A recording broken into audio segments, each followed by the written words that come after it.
বাংলাদেশে এই প্রথম নিজ হাতে হেলিকপ্টার বানিয়ে আকাশে উড়ালো মানিকগঞ্জের ছেলে জুলহাস রহমান। এই প্রথম বাংলাদেশে একজন সাধারণ মানুষ এখন আকাশে উড়োজাহাজ উড়াচ্ছে।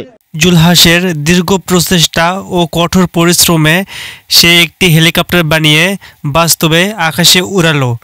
এরকম নজির বাংলাদেশে আর দ্বিতীয় হয়নি। এর আগেও বাংলাদেশের বিভিন্ন জেলা থেকে হেলিকপ্টার বানিয়ে তারা বিফল, কেউ আকাশে উড়াইতে পারেনি, কিন্তু জুলহাস রহমান আকাশে উড়িয়ে দেখেছেন। সাবাস। জুলহাস রহমান এর আগেও কয়েকবার হেলিকপ্টার বানিয়ে ব্যর্থ হয়, কিন্তু আকাশে উড়াতে পারেনি। কিন্তু এবার দীর্ঘ 4 বছরের চেষ্টা ও কঠোর পরিশ্রমে সে এবারে সফল হয়েছে এবং আকাশে উড়িয়ে দেখিয়েছেন।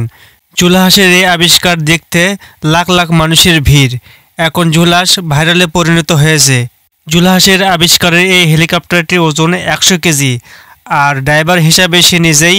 জুলহাসের ওজন 60 কেজি, মানে টোটাল 160 কেজি ওজন বহন করতে পারে এই হেলিকপ্টার। তো সব মিলে এটি যখন আকাশে উড়ে 160 কেজি ওজন নিয়ে এটি উড়ে।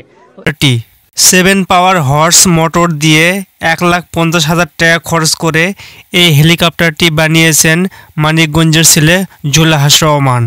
1 লিটারের এই ইঞ্জিন দিয়ে মোটামুটি 1 লিটার পেট্রোলে আপনার 25 থেকে 30 কিলোমিটার যেতে পারবে আশা করি।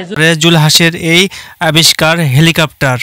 জুলহাসের এই আবিষ্কার তার গ্রামবাসী ও দেশবাসী সবাই স্বাগতম জানিয়েছে। এখন যদি সরকার নজর দেয়, সে আশা করি অনেক বড় ধরনের একটা আবিষ্কার করতে পারবে ইনশাআল্লাহ। ভবিষ্যতে আরও বড় ধরনের পরিকল্পনা আছে জুলহাসের। সে আরও বড় কিছু বানিয়ে দেশবাসী এবং পৃথিবীর কাছে বিশ্ব নাম করে থাকতে চায়। জুলহাসের এই আবিষ্কার পৃথিবীর কাছে অমলিন হয়ে থাকুক, এই কামনায় জুলহাস রহমানকে আমার অন্তর থেকে শুভেচ্ছা ও অভিনন্দন।